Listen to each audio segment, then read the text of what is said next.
जय हिंद दोस्तों, वंदे मातरम। टीकेटी रिएक्शन में आप सभी का फिर से एक बार स्वागत है। आज हम एक और वीडियो लेकर आए हैं रिजवान सर की, जिनका चैनल का नाम है फेस टू फेस।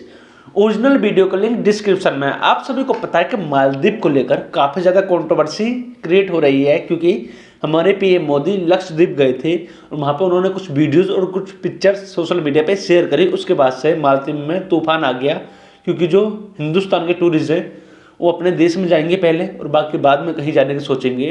तो वहाँ के कुछ मिनिस्टर्स ने कुछ ज़्यादा ही गलत बयान दिया है भारत को लेकर, पीएम मोदी को लेकर और भारत के कल्चर को लेकर।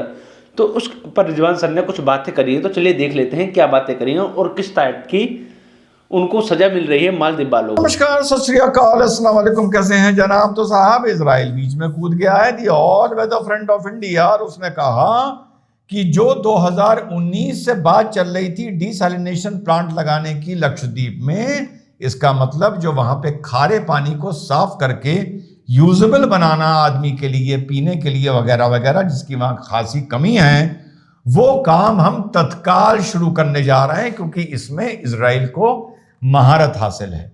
ये तो साहब मैटर हो गया इंटरनेशनल। मालदीव्स भी, जब ये हमास और इजराइल की जंग शुरू हुई थी, तो मालदीव्स भी बीच में बहुत कूद रहा था, बड़ी लंबी लंबी फेंक रहा था।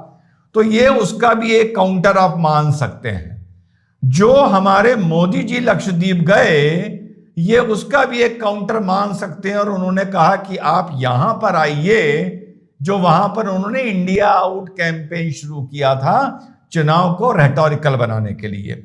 तो साहब, जो लोग इस टाइम मालदीव और लक्षद्वीप की तुलना कर रहे हैं, जाहिल, बहुत से मैंने मूर्ख यूट्यूबर्स देखे कि तुलना करके बता रहे हैं कि कौन सा बेटर है। अरे अभी ये आर्गुमेंट स्टार्ट हुआ है कि कौन सा बेटर है, या आने वाले वक्त में कौन सा बेटर होगा। मैंने अपने मन से नहीं बोला बॉयकॉट मालदीव्स। आपने एक बात देखी होगी ना, मैं ये बोल रहा हूं वो औकात भूल गया, ये हो गया, वो हो गया, खामखा। अच्छा, मैं आपको यहाँ पे एक बात बताना जरूर चाहूँगा कि ना पीएम मोदी ने हिंदुस्तान में से किसी ने ये मुहिम चालू नहीं करी मालदीव, लक्षद्वीप या मालदीव वाली। पीएम मोदी का उन्होंने वीडियो शेयर करी, उसके बाद मालदीव के मिनिस्टरों ने ये सारी प्रॉब्लम्स क्रिएट करने चालू करे, सोशल मीडिया पर ट्वीट वगैरह करना चालू करे पीएम मोदी को लेकर, इंडियंस को लेकर। उसके बाद मालदीव बाइकआउट चालू हुआ और लक्षद्वीप को जाने के लिए, टूरिज्म के लिए काफ़ी सारी बातें निकल गई। और साथ ही साथ इजराइल वाला जो पॉइंट है, आपको पता है आइलैंड है तो वहाँ पे पीने का साफ पानी नहीं होता है। तो इजराइल इस चीज़ में महारत हासिल कर चुका है काफ़ी समय पहले ही, और वो वैसे ही प्लांट लक्षद्वीप में लगाने की सोच रहे हैं, जिससे कि पानी साफ और मीठा पानी मिले वहाँ की आवाम को।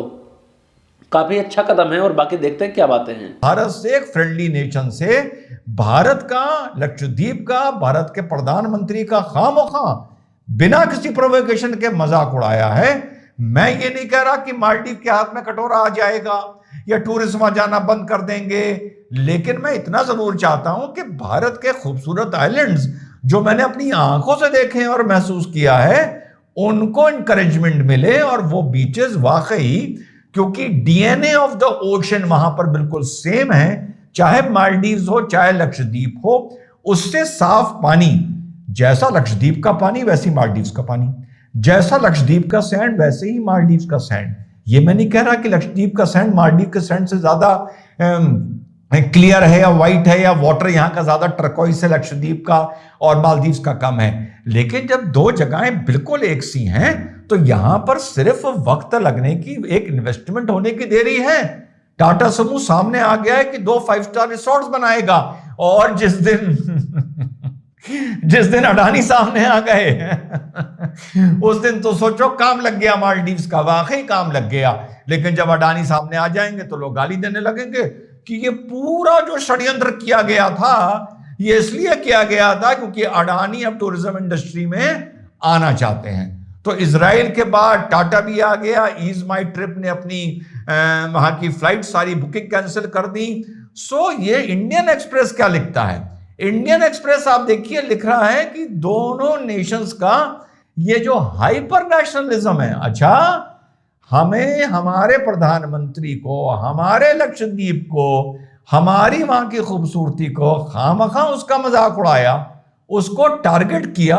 और ये इंडियन एक्सप्रेस, भारत का अखबार होते हुए इस चीज को हाइपर नेशनलिज्म लिख रहा है। जहां पर कहने को झूठे मुंह भी 1% भी नरेंद्र मोदी या गवर्नमेंट या भारत की गलती नहीं है। लोग कहते हैं ना, एक हाथ से ताली नहीं बजती, एक वो किस्सा है जहां पर एक हाथ से ही ताली बजाने की कोशिश की गई है और हमारा न्यूज़पेपर लिख रहा है कि दिस इज हाइपर नेशनलिज्म। ये जिसने भी आर्टिकल लिखा है, इसके सामने इसके माँ बाप की भी अगर बेइज्जती कर दो ना, तो ये भी उसमें रिएक्शन नहीं कहेगा, कहेगा अगर रिएक्शन दूंगा तो ये हाइपर रिस्पेक्ट ऑफ पेरेंट्स में आता है। इसलिए अगर हमारे माँ बाप की भी, देखिए ये बात तो मैं भी काफ़ी समय से नोटिस कर रहा हूँ, और जब मैं न्यूज़पेपर्स की हेडलाइंस वगैरह ज़्यादातर पढ़ता हूँ, लेकिन जब पूरा डिटेल में पढ़ते हैं तो उसमें पता चलता है कि इंडिया के खिलाफ, इंडिया के अंदर ही काफ़ी कुछ बातें गलत लिख दी जाती हैं या ऐसी बातें बोली जाती है जिससे कि हिंदुस्तान को खुद शर्मसार होना पड़े। अब यहाँ पे कोई मैटर नहीं था इंडिया का, कोई मैटर नहीं था मालदीव का, सिंपल पीएम मोदी गए लक्षद्वीप, वहाँ पे उन्होंने कुछ कार्यक्रम करे, जैसे इंटरनेट की स्पीड बढ़ाने का था, और भी कुछ काम थे जो उन्होंने वहाँ पे स्टार्ट करे। उसके बाद पीएम मोदी ने अपनी पिक्चर वगैरह या वीडियोस जो भी थी वो अपलोड करी, सिंपल था। लेकिन उसके बाद मालदीव के जो लोग थे, क्योंकि एंटी इंडिया मालदीव के हर किसी की बात नहीं कर रहा हूँ, क्योंकि गवर्नमेंट आई है वो भी इस बेस पे आई है कि इंडिया के जो फौजी हैं, जो कुछ 70-80 फौजी हैं, उनको हटाने के बेस पर ये लोग आए हैं मालदीव के अंदर। इंडिया आउट कैंपेन कर करके ये लोग आए हैं। मालदीव की सारी जनसंख्या ऐसे नहीं है, क्योंकि मालदीव के लोग ही अपने जो मिनिस्टर्स वगैरह हैं उनको ट्रोल कर रहे हैं। कोई बेइज्जती कर रहा है तो हम बीच में ना बोले। अब इतने सब के बीच में आप लोगों ने एक चीज मार्क की कि आप लोगों ने देखा होगा विपक्ष को लेके या कुछ विशेष लोगों को लेके नरेंद्र मोदी को इसमें टारगेट बहुत कम किया जा रहा है। सब चुप हैं, नरेंद्र मोदी के साथ नहीं है, भारत के साथ नहीं है। हम जैसों को हाइपर नेशनलिस्ट बोलेंगे या आप जैसों को, लेकिन कुछ चुप हैं। क्यों चुप हैं ये बताया इरीना अकबर ने, जो ये भी इंडियन एक्सप्रेस की एक संपादक रह चुकी है, इंडिया टुडे में भी काम कर चुकी है। ये कह रही है कि मैं नहीं कहती कि मालदीव्स का बॉयकॉट करो, लेकिन मैं ये कहती हूं कि लक्षद्वीप को प्रमोट करो, क्योंकि वहां पर 97% मुस्लिम्स हैं। इसके माने मुसलमानों को रोजगार मिलेगा। ये है नियत, ये है सोच, ये है डीएनए, ये है दिमाग की फफूंद कि इसमें भी इनको वहां की 97% आबादी मुस्लिम की नजर आ रही है।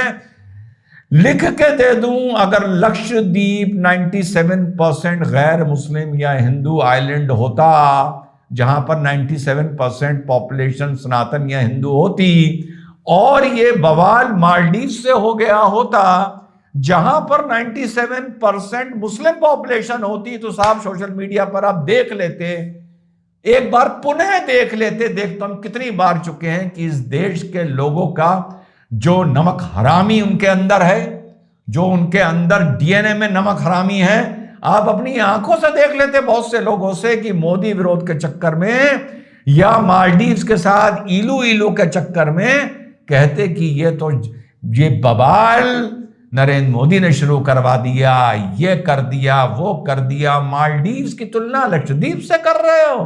कहां मालदीव्स, कहां गंदा लक्षद्वीप। यहां तो मामला वो फंस गया कि मालदीव में भी 97 और यहां भी 97, और ये मैंने कल तक बात नहीं बोली थी, लेकिन मेरा जहन इसी बात की गवाही दे रहा था, जो इरीना अकबर ने साबित कर दिया कि इस मुद्दे पर जो थोड़ा सेकुलर पार्टियां चुप हैं और कुछ विशेष लोग चुप हैं, समर्थन तो अभी भी मोदी का नहीं कर रहे हैं क्योंकि वो कभी नहीं करेंगे, लेकिन जो चुप हैं वो इसी वजह से चुप हैं क्योंकि उनको भी लग रहा है कि वहां पर अगर रोजगार और टूरिज्म जाएगा तो वहां पर रोजगार 97 उनके भाइयों को मिलेगा। भाई पहले, देश की आन बान और शान बाद में। ये मैं नहीं कह रहा, ये इरीना अकबर कह रही है।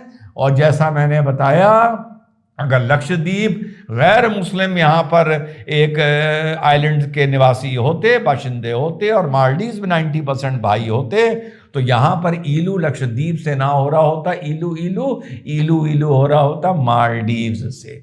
ये है हकीकत। और मैं नहीं कहता कि वो घुटनों पर आ गया, कुछ आ गया, वो भी खाएं मस्त रहें, मुझे नहीं प्रॉब्लम है, मैं कोई ऊंची बात नहीं करता हूं, ऊंचा नहीं थूकता हूं कि कल को कोई असर ना हो या उनसे रिलेशन वापस अच्छे हो जाएं तो लोग मुझसे कुछ कहें जाहिल कि तू तो कह रहा था बॉयकॉट करो। ना ना ना, मैंने तो कभी यार पिक्चर को भी नहीं कहा बॉयकॉट करो, कभी कहा है मैंने कहा कभी छपाक को बॉयकॉट करो, कभी कहा मैंने वो कौन सी आई थी आमिर खान की जिसमें वो सिख बनाए ना। ये एक आदमी की मर्जी है, फेस टू फेस ये काम नहीं करता, सिर्फ अपने ओपिनियन देता है। लेकिन हाँ, उसके बॉयकॉट करने से बेहतर है कि अपना टूरिज्म प्रमोट करो, जो कोविड के बाद बहुत जिसको नुकसान हुआ है, कोविड के बाद स्पेशली सबसे ज्यादा नुकसान हुआ टूरिज्म इंडस्ट्री को। लक्षद्वीप निगलेक्टेड पड़ा हुआ था, बहुत कमियां हैं, ट्रांसपोर्टेशन की कमियां हैं, एक्सेसिबिलिटी की कमियां हैं, प्राइवेट एयरलाइंस वहां जाती नहीं हैं, लोकल स्टीमर्स जो वहां पर चलते हैं बहुत पुराने हैं, बहुत रिस्की हैं, अभी बहुत काम होना बाकी है। लेकिन बस जहां टाटा और हमारे अडानी भाई और अंबानी भाई की वहां नजर पड़ी, फिर देखो 5 साल में लक्षद्वीप होगा। और वाकई जो फॉरेन टूरिस्ट आएंगे उनको ये लगेगा कि एक ही इंडिया के टूरिस्ट वीजा पर हम यहाँ का आइलैंड्स भी इंजॉय कर सकते हैं, rather than coming and going to Maldives, जो भारत के शोर से या एक्सेसिबिलिटी या डिस्टेंस के हिसाब से मेन लैंड वर्ल्ड से काफी दूर है as compare to Lakshadweep. So it is a very good beginning. मैं फिर से रिपीट कर दूं, मैं नहीं कहता कि मालदीव्स का बॉयकॉट करो। अगर हम प्रोग्रेस करेंगे, हम लंबी लाइन खींचेंगे तो उनकी लाइन अपने आप छोटी हो जाएगी। और जो इरीना अकबर ने बोला, इसी को मैं बेशर्मी बोलता। अच्छा, तो वीडियो खत्म हो गई और आप सभी ने डॉक्टर रिजवान सर की सारी बात सुन भी ली, उन्होंने सारी बात ठीक करी है, इसमें कुछ गलत बात नहीं है। अब आप सभी को पता है कि जो राष्ट्रपति हैं मालदीव के, वो चाइना गए हुए, पहले तुर्की गए थे, अब चाइना गए हुए हैं। तो चाइना से जाकर वो भीख मांग रहे हैं और बोल रहे हैं कि हमको कुछ चाइनीज टूरिस्ट हमारे देश में भेजिए, क्योंकि आप सभी जानते हैं कि 1/4 पार्ट जो है मालदीव का वो टूरिस्टों से ही चलता है, ज़्यादातर इंडियन ही जाते हैं। अभी आपके सामने डाटा वगैरह आ रहा होगा, 2 लाख 3 लाख 4 लाख इस तरह से। और बाकी जो उसकी जो जीडीपी है, टोटल जीडीपी है, वो 6 या 7 ट्रिलियन डॉलर है, बिलियन डॉलर है, सॉरी ट्रिलियन डॉलर नहीं बिलियन डॉलर है। और भी काफ़ी सारी बातें हैं। देखिए, मालदीव ऐसा नहीं है कि हमारा दुश्मन है, हमारा काफ़ी अच्छा दोस्त है। हिंदुस्तान हर समय उसकी मदद करने को तैयार रहता है। कोविड-19 में देख लीजिए, अभी कुछ समय उसके अंदर पानी की प्रॉब्लम आई थी, एक बार तख्ता पलट की प्रॉब्लम आई थी, उस समय भी भारत ने काफ़ी ज़्यादा मदद करी थी मालदीव की। लेकिन चाइना पैसा फेंकता है, तो लालच आता है। जो करप्ट पॉलिटिशियन होते हैं वो इस तरह के काम करते रहते हैं। इससे ये नहीं है कि हिंदुस्तान और मालदीव के रिश्ते खराब हो गए, नहीं, ऐसा कुछ भी नहीं है, नॉर्मल है, सारी बातें चलती रहती है, कभी कभार ये सब कुछ होता है। लेकिन मालदीव को ये सब करने से पहले एक बार सोचना चाहिए था। इससे मालदीव के ऊपर काफ़ी ज़्यादा डेट पड़ेगा। इंडियन टूरिस्ट को तो छोड़ ही दीजिए, बाकी जो और भी अदर कंट्रीज से आते हैं, जो भारत के फ्रेंडली नेशन हैं, उनका भी इफेक्ट पड़ेगा। और आप सभी जानते हैं चाइना का व्यवहार कैसा है और किस तरह का, क्योंकि उसने श्रीलंका, पाकिस्तान और नेपाल के साथ भी कुछ इसी तरह कांड कर रहा है।